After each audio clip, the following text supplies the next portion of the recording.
안녕하십니까. 반갑습니다. 이렇게라도 호주에 계신 우리 믿음의 식구들 같이 만날 수 있게 돼서 기쁘게 생각합니다. 제가 호주에서 5년을 살았는데요. 1987년부터 90년까지, 그 다음에 2002년, 2003년 5년을 살았기 때문에 호주에 대한 애정도 있고, 보고 싶은 얼굴도 있는데 이렇게라도 만나게 돼서 반갑습니다. 오늘 저에게 한국교회의 영성이라는 제목으로 짧은 강연을 부탁했기 때문에 이 주제와 관련해서 한국의 교회를 소개하는 마음으로 강의를 시작하겠습니다. 제가 평소에도 목소리가 안 좋습니다만 오늘 특별히 목소리가 좋지 못합니다만은 들으시는데 어려움이 없었으면 좋겠습니다. 먼저 한국에 어떻게 기독교가 소개되는가에 대해서부터 간략하게 말씀드려보겠습니다. 실제로 우리나라에 기독교 소개되는 것은 몇 가지 과정을 거치는데요. 개신교는 1880년대에 소개되지만 그보다 앞서서 한국과 기독교 간에 여러 차례 접촉이 있었습니다. 가장 오래된 접촉을 말한 분은 이미 기원 65년부터 95년 사이에, 그러니까 사도 바울이 3차 전쟁 마친 바로 그 직후 아니겠어요. 이 무렵에 벌써 한국에 기독교 소개됐다는 주장이 있지만 이것을 사실상 받아들이기 어렵고요. 두 번째로는 3세기경에 이미 한국에 기독교 소개됐다는 주장도 있어요. 이 점도 사실은 좀 받아들이기 어려운 점이 있고요. 그러나 좀 신뢰할 만한 주장은 8세기경에 이미 한국에 기독교 소개됐다는 주장이 있습니다. 참고로 말씀드리면 중국의 경교라고 하는 기독교 소개됐을 때가 635년인데 635년에 경교가 중국에 소개돼가지고 200년 동안 중국에서 경교가 그 당시 이 당나라 때인데 이 당태종의 지지를 받으면서 경교가 활발하게 퍼져나간 적이 있습니다. 이때 우리나라가 통일신라인데 통일신라가 중국으로부터 모든 문물제도를 다 배울 때인데 이때 중국에 유행하던 경교가 우리나라에 소개되지 않았을까 그런 의문을 갖고 있었어요. 그런데 1957년 8년 무렵에 경주 불국사에서 작업하다가 불교와는 아무런 상관이 없는 기독교 흔적이 발견됐는데 그 중에 한 가지가 십자가가 발견됐어요. 가로의 길이가 세로의 길이와 같습니다. 돌로 만든 십자가이기 때문에 석재 십자가라고 부르는데 가로의 길이와 세로의 길이가 같은 십자가 형태를 그리스형 십자가를 불러요. 이런 십자가가 나온 이런 여러 가지 정보를 가져볼 때 중국까지 왔던 경교가 아마 8세기경에 한국에까지 소개되지 않았을까 하는 이 주장을 경교의 나대는 말은 신라시대란 말인데 나대 전래설이라고 봅니다. 저도 이때 한국에 틀림없이 경교가 소개됐다고 봅니다. 소개된 것은 확실하다 보지만 그 신앙적 유산이 후대로 계승되지 못하기 때문에 큰 의미는 없습니다. 참고로 말씀드렸고요. 그 다음에 우리나라 천주교가 소개되는데 천주교가 소개되는 것은 크게 두 통로인데 첫 일본을 통해서 두 번째 중국을 통해서요. 임진왜란 말한 때 우리나라 왔던 최초의 신부가 그레고리오 데 세스페데스라는 스페인 신부인데 이분은 우리나라 와서 1년 미만 동안 살았어요. 군종 신부를 왔던 거죠. 이를 통해서 한국과 천주교 천접촉이 이루어지고 세스페데스는 조선 땅을 밟은 최초의 천주교 신자, 최초의 천주교 신부로 볼 수 있고 임진왜란을 목격했던 유일한 서양 사람이라고 볼 수 있죠. 그 다음에는 병자호란 때 또 천주교 약간 접촉이 있었고 이렇게 하다가 사실은 18세기 넘어가면서부터 우리나라 실학파를 통해서 천주교 접촉이 이루어집니다. 실학파 누가 생각이 나죠? 혹시 학교 다닐 때 공부한 기억이 납니까? 정약용, 권철신, 권일신, 혹은 박지원 이런 분들이 실학파 속하는 이런 분들이 천주교를 받아들입니다. 이것은 종교로 받아들이지 않고 학문으로 받아들이기 때문에 천주교라고 말하지 않고 천주학이라고 불렀던 거죠. 이런 과정을 거쳐서 1784년에 한국인 이승훈이 북경에 가서 제일 처음 영접을 받습니다. 이게 한국 천주교의 실제적인 기원이 된다고 볼 수 있고 그로부터 약 200년 동안 한국에 천주교가 전파됩니다. 그리고 나서 개신교가 소개되죠. 천주교가 한국에 소개된 이후부터 약 100년 동안 탄압을 받았습니다만은 순수한 종교적 이유만이 아니고 정치 집단과 관계를 맺었기 때문에 정치적인 이유로 탄압을 받기도 했습니다. 이 정도 말씀드리고요. 그러다가 한국의 개신교 선교사가 제일 처음 한국에 왔을 때가 1832년도예요. 실제로 한국 개신교 시작은 1832년도 우리나라 왔던 독일 루터교 배경의 선교사였던 칼 기철라프라는 사람이에요. 이분이 태국, 말레이시아, 그 다음에 인도네시아 이런 지역에서 일했던 분이고요. 태국에서 일했던 최초의 개신교 선교사입니다. 이분이 중국에 있을 때인데 1832년에 우리나라 온 거예요. 이게 한국과 개신교 간의 최초의 접촉이었어요.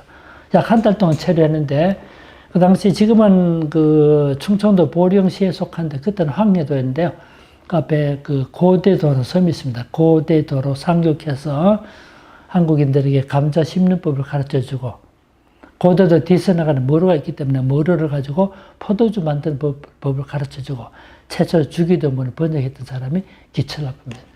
그때 우리나라에서 그걸 받아들이지 않았기 때문에 나중에 제주도를 거쳐서 오키나와를 거쳐서 다시 중국으로 돌아갔습니다. 두 번째로 한국에 왔던 개신교 선교사가 우리가 잘 아는 토마스 목사예요. 1865년에 비밀에 와서 2달 동안 숨어 있다가 다시 중국으로 돌아갔다가 이듬해 1866년도에 제너럴 서먼의 배를 타고 우리나라 왔습니다만은 불행하게도 우리나라 처형됐잖아요. 제너럴 서먼호 사건으로 말하는데 이때 토마스 목사가 26세였어요. 토마스 목사 1840년생이니까요. 26살 때 우리나라 와서 순교하게 되죠. 세 번째 개신교 접촉이 만주에 왔던 스코틀랜드 선교사인데요.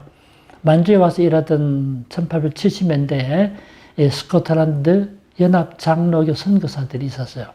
대표적인 두 사람이 존 로스와 존 맥킨타이어인데 이분이 만주 선교사로 왔지만 압록강까지 왔습니다. 강만 넘으면 조선인데 이 조선에도 복음을 전할 수 없을까? 그렇게 영적인 부담을 갖게 됩니다. 진짜 영적인 인물은 복음에 대한 부담을 갖게 됩니다. 그런데 그 당시 조선의 기독교는 금지된 금교는 입국을 못 하잖아요. 그걸 어떻게 할까요? 비밀의 성경을 번역해서 조선으로 보내면 되겠다 싶어서 한국에 접촉하게 됩니다.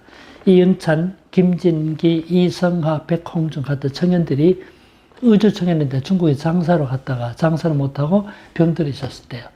이때 이 선교사에 접촉해서 보호를 받고 한국을 가르치는 가운데 이분들이 마음의 변화가 나타나서 1879년도 세례를 받습니다.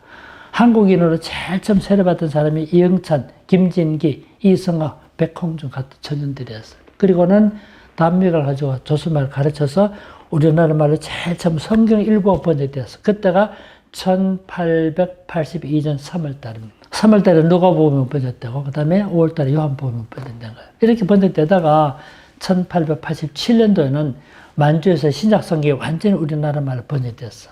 이게 영어로 로스 버전이라고 그러는데 예수, 성교, 전서라고 부릅니다. 성교라는 말은 거룩한 종교라는 뜻인데 그 당시 그렇게 성경 번역본의 이름을 붙였던 겁니다. 1882년에 누가복음이 번역됐을 때 이 번역본을 가지고 비밀리 국교를 넘어와서 처음으로 성경을 보급했던 사람이 누굴까요? 처음에 만주에서 처음 세례받았던 김진기, 이성하, 백홍준, 정말 이영찬 말씀드렸죠. 그 백홍준이 제일 처음으로 비밀이 번역된 성경을 가지고 의주로 넘어와서 판매하다가 보급하다가 체포돼서 2년 동안 감옥에 감금되어 있다가 사망했습니다. 그런데도 불구하고 또다시 성경을 가지고 비밀 국교를 넘어왔던 사람이 서상윤이에요. 서상윤이 이 성경을 가지고 자기 외곽에 있는 황해도, 장gen군, 대구면, 송천리 가서 성경을 보급했는데 그 결과로 그곳에 최초로 교회가 설립된 거예요. 그 교회가 한문으로 송천교회인데 풀어서는 소노무 송천 내천자니까 솔레교회예요. 자함절편 때문에 이 교회를 소래교회라고 부르게 된 거죠. 이때가 1883년이었고 이게 우리나라 최초의 지역교회라고 볼 수 있죠. 이런 과정 속에서 기독교 복음이 한국어로 서서히 소개되기 시작합니다. 그러다가 우리나라 큰 변화가 개항이에요, 개항. 그동안 약 10년 동안 세국 정치를 썼잖아요. 그러다가 1876년도 개항했어요. 한국에서 개항했던 이거는 한국 근대사의 중요한 의미를 지녀요. 한국을 열었다는 말은 뭡니까? 외국과 문물 교류를 하겠다는 뜻이죠. 그러니까 외국 선교사들이 입국할 수 있는 길이 열리게 된 거죠. 1882년도에 미국과 최초 외교관계를 수립했어요. 이게 뭡니까? 한미 수호 통상 조약을 체결했고, 우리나라 영사관이 설치되잖아요. 야, 그래서 우리 부산항, 원산항, 인천항이 개항됐고, 그 다음에 이 영사관이 설치되니까 선교사들 입국이 가능하게 된 거예요. 그래서 이미 상계에 와 있던 알렌이라는 사람이 상계 날씨도 춥죠, 말도 어렵죠, 다른 동료 선교사들과 더 어려운 점도 있죠. 그 임지를 받고 싶었는데 조선이 문을 열게 되니까 우리는 오게 된 거예요. 그래서 알렌이 내한했던 최초의 거주 선교사, 레지던트 미셔너리 된 거예요. 그 이후로 1885년에는 언더우드 아펜젤라가 들어오고, 그렇게 해서 북장로교 한국에 들어오게 되고, 우리나라 장로교가요, 4개 선교부 한국에 선교사를 보냈어요. 첫 번째 북장로교가 1884년 알렌, 85년 언더우드, 그다음 헤론 의사, 이렇게 해서 북장로교가 한국에 선교사를 보내게 되고, 두 번째 호주 빅토리아 장로교회예요. 호주 빅토리아 출신이었던 조셉 헨리 데이비스가 1889년 자기 누나와 함께 10월 2일 날 부산으로 돌아왔습니다. 이게 호주교회가 한국에 선교하기 시작하게 되죠. 그런데 데이비스 10월 2일 날 부산 도착했다가 10월 4일 날 제물포 인천으로 들어갔다 10월 5일 날 서울 장안에 들어가서 언도도 같이 지내면서 5개월 동안 조선말을 공부했어요. 그래서 서울에는 이미 숫자는 많지 않지만 몇몇 선교사가 와 있으니까 나는 선교사 없는 데 가서 일하겠다 이런 맘먹고 이분이 5개월 지나니까 1890년 정확하게 3월 14일 날이에요. 누나는 서울에 남겨두고 이분이 남쪽으로 내려옵니다. 내려다가 부산까지 온다는 것이 길을 잘못 들어서 하동까지 내려갔어요. 하동이 바로 전라도 접경지대 아니에요. 다시 길을 거슬러 올려서 거창, 함안, 거창, 산청, 함안, 그 다음 김해까지 부산에 왔을 때가 1890년 4월 4일 날 부산 도착했어요. 근데 그때 이분이 천년도와 폐렴이 겹쳐가지고 4개월 헤맸는데 그 이튿날인 4월 5일 날 부산에서 사망했어요. 조선에 온 지 6개월. 조선 땅을 밟은 지 183일 만에 사망한 거예요. 이게 큰 충격을 줬기 때문에 호주교회, 선교에 큰 각성을 불러일으키게 되고, 그래서 호주교가 이 젊은 청년의 죽음을 헛되게 할 수 없다. 그래서 선교운동이 일어나고 제2전 선교사가 부산에 오게 됩니다. 그때가 1891년 10월 2일 날이었어요.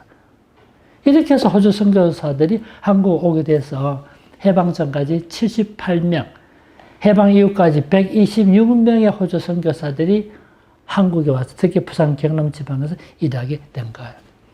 우리나라 어떤 세 번째 장로교 선교부가 남장로교인데 1892년도에 7사람이 한 번에 나왔습니다. 7사람을 7인의 선발대라 그러는데 서울서 잠시 체류한 다음에 전라남북도로 흩어져서 전주, 광주, 순천, 목포, 여수 이곳에 선교 지부를 설치하고 일했던 거예요.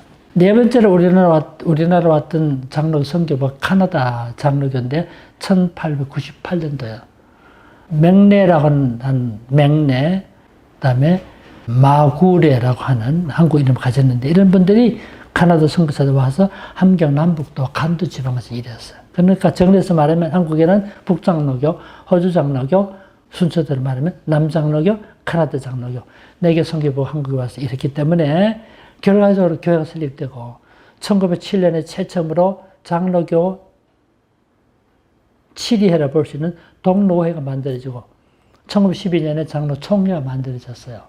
1907년에 노회가 처음 만들어졌을 때 그때 우리나라에 장로교회만 750개가 있었어요.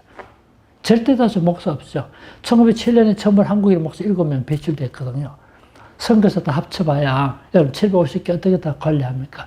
그래서 한 사람이 선교사 때로는 40개 교회, 50개 교회, 한 사람의 목사가 그 많은 교회를 맡아 관장하면서 한국 교회를 돌보게 됐고 1912년 총회가 만들어졌고 이 총회가 해방될 때까지 사실 하나의 총회에 있었어요. 그래서 해방 이후에 교회가 나눠져서 지금의 통합이니 합동이니 고신이니 기독교 장로 기장이니 이런 교회가 생겨나게 된 겁니다. 제가 갈 길이 멀기 때문에 아주 간략하게 정리했는데 잘 이해하셨어요? 그러면 한국의 기독교는 어떤 성격이 있는가, 저 시간을 좀 보겠는데, 이거 벌써 한 20분이 지났네. 여러분, 들어보세요. 한국 기독교는 몇 가지 점에 특징이 있다고 볼 수 있어요. 첫째로는 한국 기독교는 미국의 결정적인 영향을 받았다는 점입니다. 해방 전까지 우리나라에 1,450명의 선교사가 왔어요. 그 중에 약 65%가 미국 국적의 선교사들이었어요. 우리나라 같은 장로교 선교사들요, 70% 미국 국적의 선교사들입니다.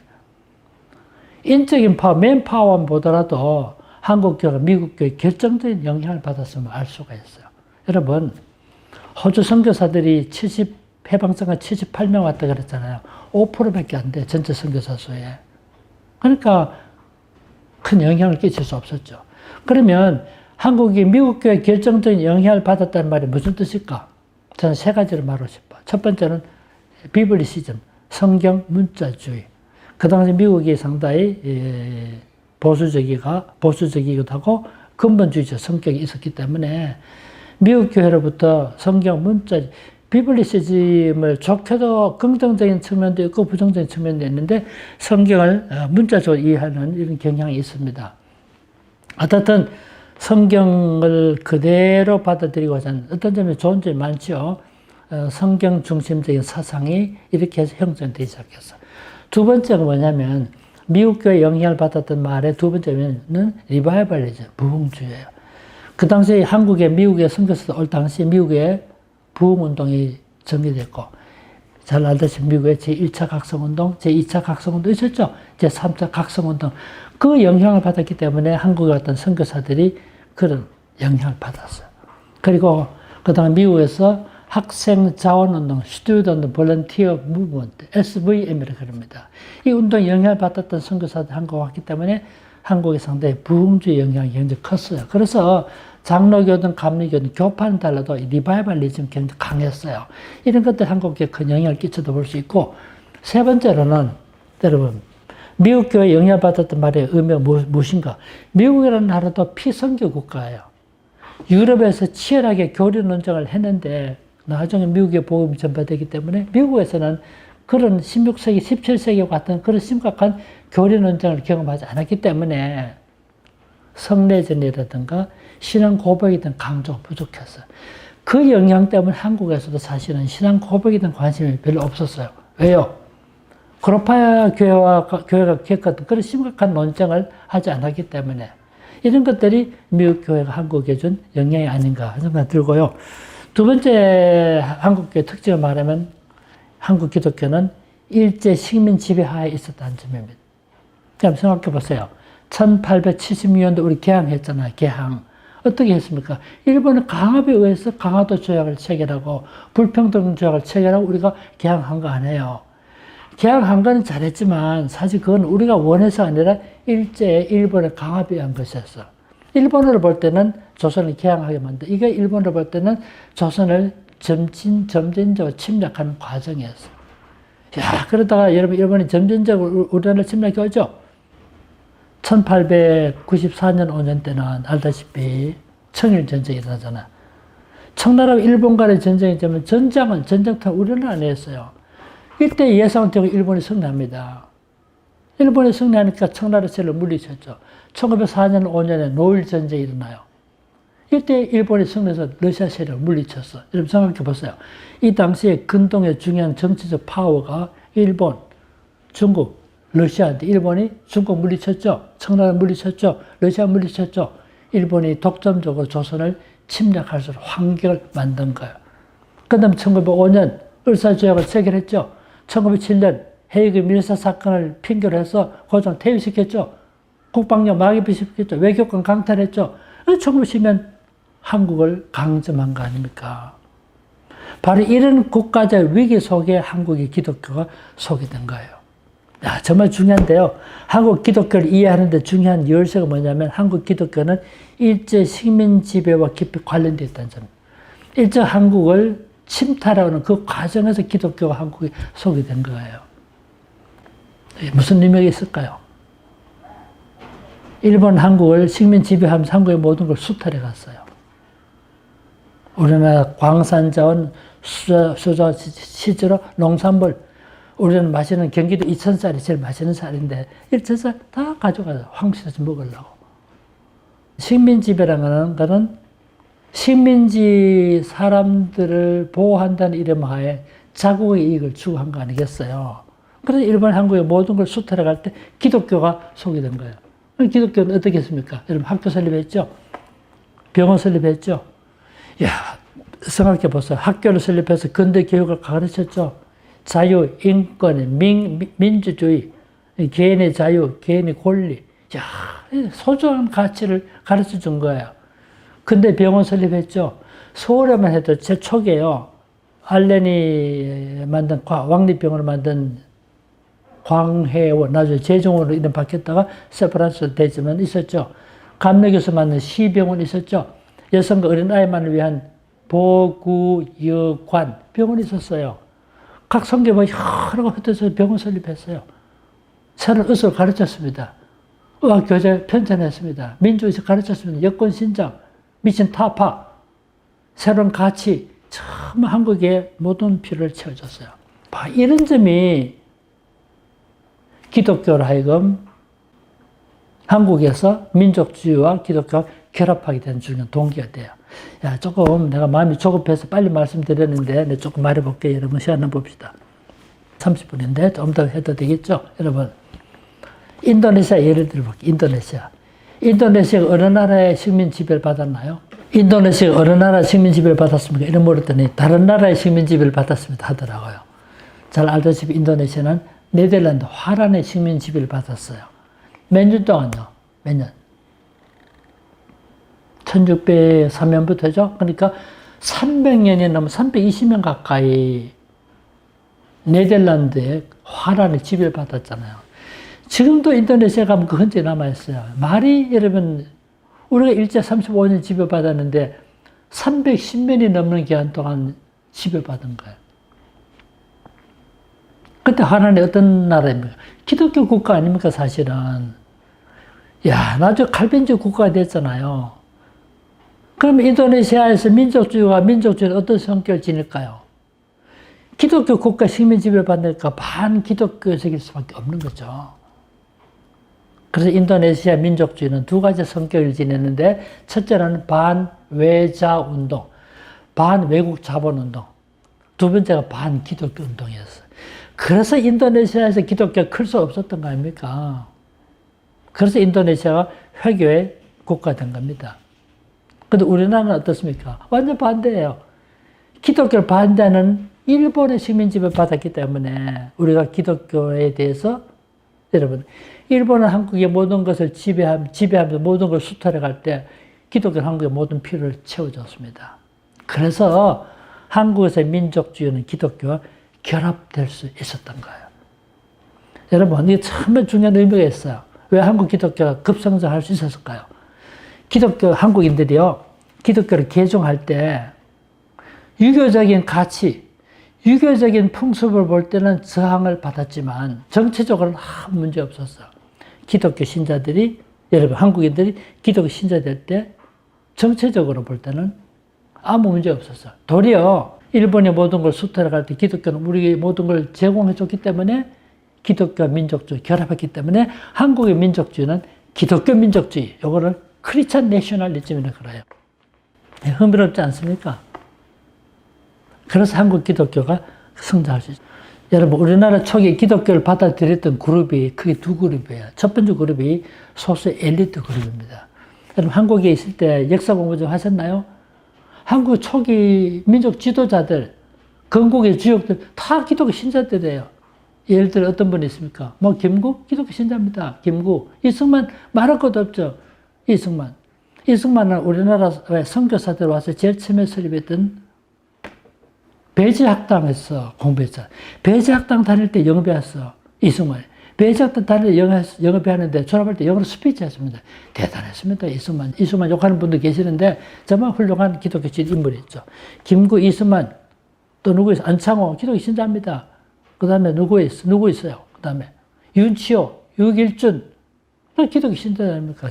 여성 독립운동가 김마리아, 초기 기독교 신자들이요. 초기 성각자들, 기독교 신자들. 여러분 생각해 보세요. 청일전쟁이 일어났을 때 1894년 5년 안에요. 청나라 이길 줄 생각하지 일본이 이길 줄 아무도 생각 못했어요. 청나라는 대국이기 때문에 과거부터 우리가 중국을 사모하고 중국을 숭상하는 사상이 있었어. 4대 사상. 이게 모화 사상이랍니다. 사모할 모자, 화는 중국을 의미해서 모화 사상이 있어요. 그래서 청나라 이길 줄 생각했어. 모든 분들이. 근데 개전 8개월 만에 일본 해군이 압록강 전투에서 청나라 해군을 물리치고 승기를 잡았잖아요. 결과적으로 일본이 승리한 거예요. 큰 충격을 받았습니다. 그럼 어떻게 일본이 이겼는가 생각하게 되겠죠. 그걸 알고 보니까 일본이 빨리 개항하고 문호를 개방하고 서양 문물을 받아들여서 서양 기술을 받아들이니까 재래식 무기를 쓰는 중국이 이길 수 없었던 거죠. 그걸 깨닫게 된 거예요. 충격이었어요. 그러면 우리나라 어떻게 하면 우리도 빨리 강대국이 돼서 주변에 러시아, 중국, 일본과 같은 강대국의 tum바구니 속에서 살아남을 수 있을까요? 생각했죠. 여기서 우리도 빨리 서양 문물을 받아들여야 되겠다는 자각을 갖게 된 거예요. 그러면 서양 문물을 받아들이려면 어떻게 해야 돼요? 그 당시 통로가 기독교뿐이었어. 그래서 기독교라는 통로를 통해서 서양 문물을 받아들이려고 했던 이 의지를 자강민족주의라고 그래요. 제가 쓴 말이 아니고 뉴질랜드 출신으로서 호주에서 역사를 가르쳤던 케네스 웰즈다. 케네스 웰즈. W-E-L-L-S. 케네스 웰즈. 그 주장했습니다. 이걸 self-constructive nationalism, 자강민족주의다. 그러니까 초기 선각자들이 기독교를 받아. 이거는 기독교를 영입운동을 전. 그래서 초기 선각자들이 기독교 신자된 거예요. 또 한 그룹이 하층그룹인데 하층그룹은 어떻게 기독교 받아야 돼요? 여러분 어떤 나라든 마찬가지인데 복음전에 보면 상류층보다는 하층의 중하층 사람이 기독교에 대해 더 적극적이에요. 우리나라 마찬가지입니다. 이미 기득권층은 정치적 변화 원치 않습니다. 새로운 이념, 사상, 종교를 받아들임으로써 무슨 변화 일어나는 거 원치 않아요. 그러나 중하층 사람들은 새로운 이념, 사상, 종교 받아들임으로써 그걸 가지고 신분의 상승을 의도해요. 그렇기 때문에 하층 사람들이 새로운 종교, 말하는 기독교에 대해 더 큰 관심을 가졌던 거죠. 그래서 우리나라는 기독교를 받아들일 때 일부 엘리트 그룹과 다수 하층 그룹이 기독교를 적극적으로 받아들이는 거예요. 참고로 말씀드리면요. 일본이라는 나라는 선교사, 미국을 통해서 서양 문물은 수용하면서 기독교는 배척을 했습니다. 그래서 일본의 기독교는 사실 소수 정도 남아요. 우리나라는 참 감사하게도 서양 문물도 받아들이면서 기독교도 받아들였기 때문에 한국이 만큼 큰 교회를 이루게 된 거예요. 이런 과정 속에서 기독교가 한국에 꼭 필요한 종교라는 것을 깨닫게 되고, 실제 우리나라 같은 기독교가 학교 설립했죠. 병원 설립했죠. 새로운 민주적 가치 가르쳤죠. 야, 개인 인권, 자유, 평화, 평등 가치 가르쳤죠. 그러니까 기독교를 거절할 이유가 없었던 거예요. 그래서 기독교와 민족주의 결합했다는 이것이 기독교 민족주의를 형성하게 됐고, 이게 큰 차이입니다. 아시아, 아프리카 많은 나라들이 기독교 국가 식민 지배를 받았는데 우리나라는 기독교 국가 식민 지배를 받은 것이 아니라 반기독교적인 일본의 식민 지배를 받았던 겁니다. 제가 좀 말씀 잘 이해하셨나요? 좀 어려운 문제는 아니죠. 이게 한국 기독교를 이해하는 데 도움이 되기 때문에 그런 말씀을 드린 것입니다. 이렇게 해서 사실 한국의 기독교는요, 아시아, 아프리카 어떤 나라와도 비교할 수는 급성장합니다. 조금 이야기해 볼게요, 여러분. 처음에 언도도 왔을 때 목사 선교사로 첫 인물 아닙니까? 1885년부터 1895년까지 첫 10년 동안 참 어려운 기간에 첫 10년 동안. 이걸 저는 years of struggles, 고투의 기간에. 이 10년 동안에 한국 기독교 신자는 딱 500명 정도밖에 안 됐어. 그러다 1894년, 5년에 청일전쟁이 있을 때 그랬죠? 청일전쟁 이후로 처음으로 교회 성장이 나타납니다. 그 이유가 뭔지 이제 말씀드린 거예요. 이 기운이 올라갑니다. 그러다 1900년대에 우리나라가 민족이 시련을 겪고 민족의 운명이 백척간두에 서 있었죠. 그런 예정이 있을 때 1903년에 원산에 부흥이 일어나고 1907년에 대부흥이 일어나게 되죠. 이 대부흥이 일어나니까 수적인 성장만 아니고요. 이게 이미 예수를 믿던 사람 영적인 리바이벌, 어웨이커닝, 각성이 일어나게 된 거예요. 그러다 1909년에는 100만년 구령 운동이 일어납니다. 이런 부흥은 하나님께서 갑작스럽게 주신 그 영적인 각성 운동이지만 1909년에 있었던 100만년 구령 운동, 우리가 한국의 기독 신자 100만 명 확보해보자. 이건 어떤 프로그램을 가지고 했던 운동이야. 기독교 신자 여러분, 10만 명도 안 됐는데 100만 명의 영혼을 구원해보자. 얼마나 꿈이 컸어요. 그러니까 목표는 다 이루지 못했지만, 야, 이게 한국에 100만 명의 신자 확보되면 독립할 수 있다. 이런 의식을 심어준 거죠. 그런 가운데 1910년 일제 식민 지배를 받게 된 거죠. 그러니까 한국의 부흥의 역사는 일본의 식민 지배를 받기 이전에 한국교회 준비라고 볼 수 있는 거죠. 어떤 이런 과정에서 한국교회가 수적인 성장을 이루게 된 거죠.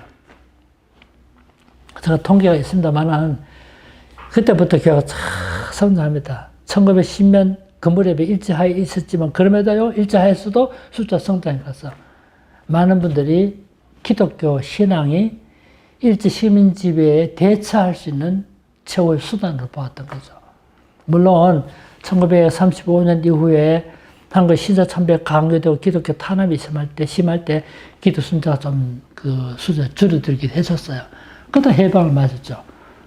1960년대 한국에 또 한 차례 큰 성장이 이루어졌을 때가 1960년대.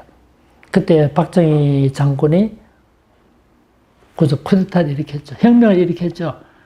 그리고 혁명의 당위성이 뭡니까? 근데 너무 가난하고 어렵게 사니까 잘 살아보세요. 우리도 잘 살 수 있다. 이 큰 적극적 희망을 준 거예요. 여러분, 경제 성장 정책은 혁명의 당위성을 꾀하는 명분이었어요. 그건 누구나 받아들일 수 있는 거죠. 잘 살아보자는 누가 거부하겠어요. 야, 끼리도 못 태울 때 여러분, 박정희 대통령 욕하는 분이 많습니다. 그래도 여러분, 우리의 배고픔을 해결해 준 거예요. 굶주림을 해결해 줬다는 것보다 더 중요한 인권이 어디 있습니까? 사실 솔직히 말하면. 저는 자식을 키울 때는 잘 몰랐는데 우리 집에 우리 자녀 애기 생각나는 거 볼 때 우리 어릴 때 굶주리고 살았어요. 우리 어머니가 세상 떠날 때 세상 떠나기 얼마 전에 저에게 내 어릴 때 젖도 못 먹이고 굶긴 일이 그게 가슴 아픈가 봐. 그 말씀 하시더라고요. 우리 민족이 그렇게 굶주리고 있을 때 경제 성장을 가장 중요한 가치로 내세워서 수출 주도형의 경제 성장을 일으킨 거예요. 그걸 배고픔을 해결한 겁니다. 독재 정치 했다는 것 때문에 비난하기도 할 수 있지만 그래도 경제 성장을 통해서 우리 배고픔을 해결해 줬는데 이것보다 더 중요한 인권이 어디 있나요? 그런데 문제 제가 말씀드리고 싶은 거는 박정희 정권이 어떻게 했던가를 말하는 것이 아니고 그런 상황에서 한국 기독교가 영향을 받은 거예요. 성장을 제1의 가치를 국가 지표로 삼을 때 교회도 우리도 성장해야 되겠다. 그래서 1960년대 이에 교회도 성장했어요. 60년대, 70년대, 80년대 중반까지 한국에 이야 여러분 1970년대는 하루에 교회가 7개씩 교회가 개척되고요. 하루에 70년대 대단했습니다. 그때 캐치프레이즈 뭡니까? 그때가 교회 성장이 가장 중요한 가치 아니었어요. 그래서 오늘의 교회를 발전해 오게 된 거예요. 그때 1980년대 후반을 거쳐가면서 한국 교회 성장이 침체되거나 조금 정체되는 현상이 나타나게 된 거죠. 교회 성장이라는 것은 그 시대의 사회적 상황과 깊이 관련되어 있어요, 여러분. 우리 삶이 안정되고 경제적 삶의 GNP가 만불, 이만 높아지게 되면 어떻게 보면 종교적 각성은 떨어집니다. 이런 점을 학문적으로 잘 규명한 사람이 독일의 막스 웨버예요. 삶의 환경이 좋아지니까 종교적 각성이 떨어지게 돼 있어. 저 호주 살 때 호주 신자 저한테 물어보더라고. 너 나라는 그렇게 발전했는데 우리 호주는 왜 이러냐. 내가 이유를 설명해 줬어요. 그때 기독교 민족주의도 설명해 줬고 참 안 좋은 말이지만 호주 교회 부흥이 일어나면 좀 더 어려워져야 된다. 가난해져 전쟁도 경험하고 아픔도 경험하면 병 클 수 있다고 그렇게 농담 비슷하게 진담을 말한 적이 있습니다. 한국의 삶의 환경이 좋아졌죠. 여러분, 삶의 환경이 좋아졌다는 말이 지표를 가지고 말하면 1980년대 이후에 한국에서요, 자동차 보급률이 급속하게 불어났어. 제가 쓴 책에 보면 통계를 다 만들어 놨어. 자동차 보급이 많아졌단 말은 무슨 말입니까? 삶의 환경이 좋아졌고, 그 이전에는요, 여가를 보지 못했어. 주말 되면 영화를 본다든가, 그 당시 한국에 비디오 테이프 있지요? 비디오 가게가 정말 많았어. 제 방에 들어 누워가지고 비디오 테이프, 그게 전부였어. 근데 자동차 보급 때는 어떻게 타지 이동할 수 있게 되죠. 여행이 쉽게 가능하게 되죠. 그러니까 어떻게 됩니까? 그 출석률이 떨어지기 시작합니다. 그 출석률이 떨어지니까 어떻게 합니까? 안 되겠다. 머리 놀러 가더라도 일찍 예배라도 보게 만들, 그렇게 해서 일부 예배 7시 드리고 일부 예배 8시 반에 드리는 교회가 생겨나게 된 거예요. 자동차의 급격한 보급은 여가 문화를 완전히 바꿔버리고 한국의 출석률을 저하시키게 됐고, 그와 동시에 출산율이 점점 줄어들면서 기독교 인구가 감소한 현상이 나타나 있던 거예요. 정말 재미있는 사회 현상이죠. 그래서 기독교 신앙은 그 사회 환경과 밀접하게 관련되어 있음을 보게 됩니다. 제가 한국의 대강 흐름에 대해서 말씀드렸는데요. 너무 길게 하면 안 되기 때문에 제가 시간을 한번 보고 있습니다. 조금만 더 해도 되겠네. 이제 다른 나라는 없는 한국교의 독특한 그 신앙 형태, 영성이라 할까 몇 가지 말씀을 드리고 저 강의를 마무리하고 싶어요.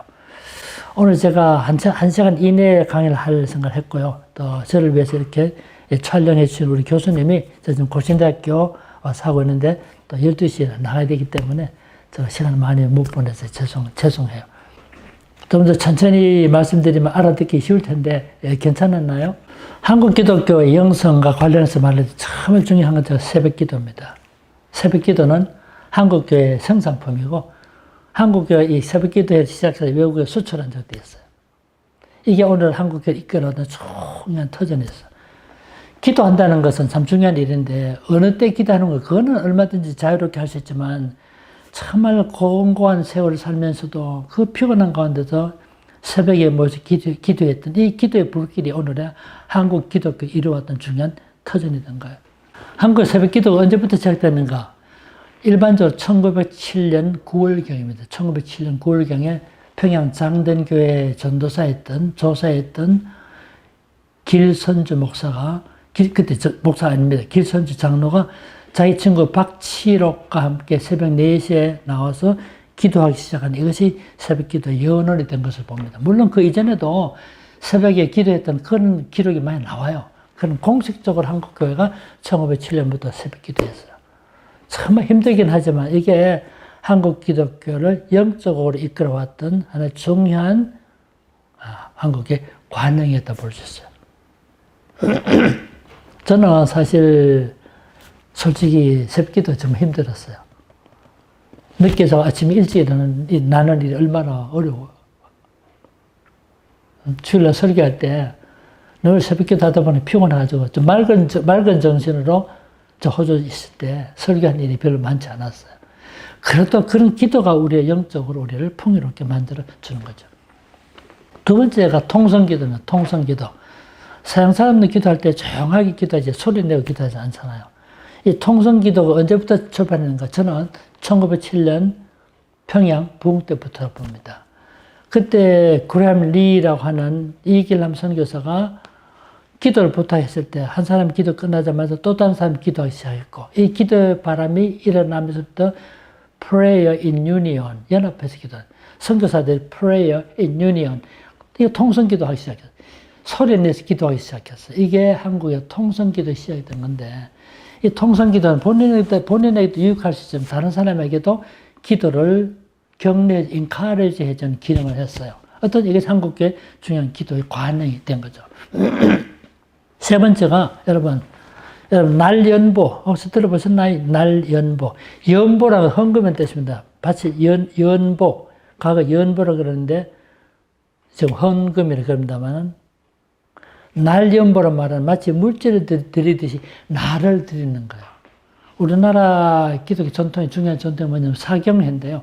1907년 평양 대부흥을 사실 사경회라 그럽니다. 사경회. 사자 무슨 사자입니까? 연구한다, 조사한다, 성경을 연구한다 모임이죠. 그게 나중에 부흥회라는 이름으로 바뀌는데 실제로 처음에 사경회였어. 도사경회. 알겠습니까? 경상남도, 경상북도 도사경회 하면 그 도에는 많은 사람 같이 모여서 성경 배우고 그때 배웠던 성경을 가지고 그때 자기 지방의 교회로 가서 그거 가지고 가르쳐 설교했어. 신학 교육기관이라든가 방송, TV 없을 때는 그렇게 성경 배웠던 거죠. 그래서 사경의 전통이 참 중요해, 우리나라에. 그런데 사경을 할 때 물질을 바치기도 하지만 나는 앞으로 1년 동안 30일을 헌금하겠습니다. 이게 날연보예요. 1년에 30일을 날연보를 드렸다 하면 무슨 뜻이냐면 1년에 30일은 전적으로 하나님의 교회를 위해서 봉사하겠다는 뜻입니다. 전도하러 다닌다든가 교회 마당에 풀을 뽑는다든가 교회 청소를 한다든가 이게 날연보예요. 그래서 예배 드릴 때 물질 헌금하지 말고 나는 5일을 바치겠어. 나는 10일을 바치겠어. 그러면 다 모으면 계산이 나오겠죠. 오늘 날연보는 며칠입니다. 발표하고 그랬어요. 이거는 너무나 독특한 일이고 한국 신자들이 그 헌신을 보여주기 때문에 선교사들이 뭐라 부르냐면 day offering. 헌금을 offering이라고 그러잖아요. day offering이라고 그렇습니다. 어떤 사람은 나는 배를 타고 일하는 선원이기 때문에 육지에 내려서 사는 기간이 얼마 안 되기 때문에 10일만 바치겠습니다. 그럼 10일 동안 어떻게 합니까? 전도지 들고 가가호호 방문하면서 전도한다든가 그런 하루는 진짜 주를 위해서 썼던 이걸 날연보라 그럽니다. 지금 없어졌지만 한국교회 아름다운 전통으로 남아있습니다. 또 한 가지가 뭐냐면 성미제도입니다. 성미. 성미를 할 때 성자 말은 거룩할 성자 아니고 정성성자입니다. 성미. 한국이 가난했죠. 근데 초기 선교사들이 우리나라에서 어떤 정책을 썼냐면 네비우스 정책인데 네비우스 정책이 뭔가 설명하려면 너무 긴데요. 한마디로 말하면 자치, 자급, 자전 이걸 3자 원리, self support 이 자립 정책이야. 한국의 선교사들이 이 정책에 충실했는가에 대해서는 검토가 필요하지만 외국 선교부 돈 가져와서 한국에 교회 지어주고 한국의 사역자들이 봉급 주고 그러면 한국의 자생력이 없어지기 때문에 어려워도 한국이 스스로 헌금하게 만들고 사역자들 헌금해서 물질 드리게 만들고 해야 된다는 이 정책이 자립 정책이에요. 그러니까 그 당시 다 어려울 때인데 세례도 안 받은 사람들인데 어떻게 헌금합니까? 초기 한국의 성도들의 헌금이 돈을 한 경우는 특히 적었고 초기에는 뭘로? 양식을, 쌀이라도 곡식을 헌금했어요. 그걸 교육자에게 드려서 그것을 생활하게 만든 거예요. 그런데 그래도 부족했습니다. 보통 전도사를 가면요 한 달에 쌀 2말 예컨대 이게 전부 사례금 전부였어. 금전적으로 사례받은 일이 사실 해방 이후예요. 해방 이전에 대도시의 큰 교회들 왜 그렇게 못했어요? 그러니까 정말 힘들게 살았죠. 그래서 이광주라는 우리 유명한 작가가 1900 몇 년도입니까? 18년도 19년도 모르겠다. 청춘의 잡지에다가 한국의 교회가 교육자들 이렇게 대접하면 누가 똑똑한 사람이 목사 되려 하겠는가? 라고 하면서 비판한 적이 있었어요. 그럼에도 불구하고 진짜 헌신된 똑똑하고 유능한 인물들이 자기 희생을 감내하면서 목회자 길을 갔던 거 아닙니까? 그런데 농촌교회 특별히 어려웠어. 그래서 내가 밥을 할 때 우리 교회 전도사님도 식사해야 될 거 아닙니까? 그러니까 밥을 할 때 내가 밥하는 양의 일부를 한 숟갈씩 모아놓습니다. 점심 때 그래 일주일 모으면 요만큼 정도 돼. 요만큼. 요 정도 되는 것을 보자기 주머니 있습니다. 연보 주머니 있는데 성미 주머니 있는 주면서 아주 교회를 가져가요. 이게 성미 제도예요. 아직 없어졌죠. 저는 이렇게 봅니다. 성미 제도는 교육자를 사랑하는 성도의 마음이에요. 성미 제도가 많았던 교회는 편안했어요. 그 별거 아니지만 그 순간순간 교육자를 생각하면서 양식을 일부 모아가지고 일주일 모아서 교회를 가자는 이 과정 속에 교육자에 대한 애정과 사랑이 있었고 그 교회가 평안했던 거죠. 성미제도는 성도들이 교역자들을 사랑했던 사랑의 흔적이었어요. 나중에 좀 더 부유해지고 물질 헌금하게 되니까 그 제도가 없어진 거죠. 저는 한국교회 아름다운 전통이라고 생각해요. 한 가지만 더 말씀드려봅시다. 그게 뭐냐면 한국교회 처음부터 강조했던 것이 금주단년입니다. 금주단년. 술과 담배를 금지하는 거죠. 이 전통 때문에 지금도 한국에서는 기독교 신자는 술과 담배를 금해야 된다고 믿고 있는 거죠. 저는 이것이 신앙과 직접적인 관련이 있는가 할 문제는 논의할 문제지만 정말 좋은 정책이었다 봅니다. 이게 국민 건강에 얼마나 큰 도움을 줬을까요? 술과 담배를 금지했던 이 전통에 저는 굉장히 큰 영향을 끼쳤어요. 처음에는 사실은 술과 담배를 다 허용해드렸어요. 성탄절이 되면 성도들이 모여서 동네에서 가져온 막걸리 같이 마시고 했어요. 근데 나도 이 해악을 본 다음에 술과 담배 금지하는 운동을 전개했던 것입니다. 이런 것들이 한국교회 영성을 말해주는 일면이라고 볼 수 있는 거죠. 제가 하고 싶은 말이 좀 더 많은데 오늘 이 정도만 해야 될 것 같아요. 시간이 거의 다 됐기 때문에 이 정도 말씀드리겠는데 오늘 한국교회 이처럼 발전해 온 것은 선교사들 수고도 많았지만 한국인들의 헌신과 수고, 주님을 향한 사랑 이런 것들이 다 함께 어우러져서 오늘의 교회를 이뤘다 볼 수 있는데 외국에 살고 있더라도 한국교회 역사와 전통을 이해하시고 한국교회 아름다운 모습을 본받아가는 우리 호주에 계신 우리 믿음의 식구들이 됐으면 좋겠습니다. 긴 시간 동안 인내하시면서 강의를 들어주신 성도들에게 감사를 드립니다. 감사합니다. 늘 건강하세요.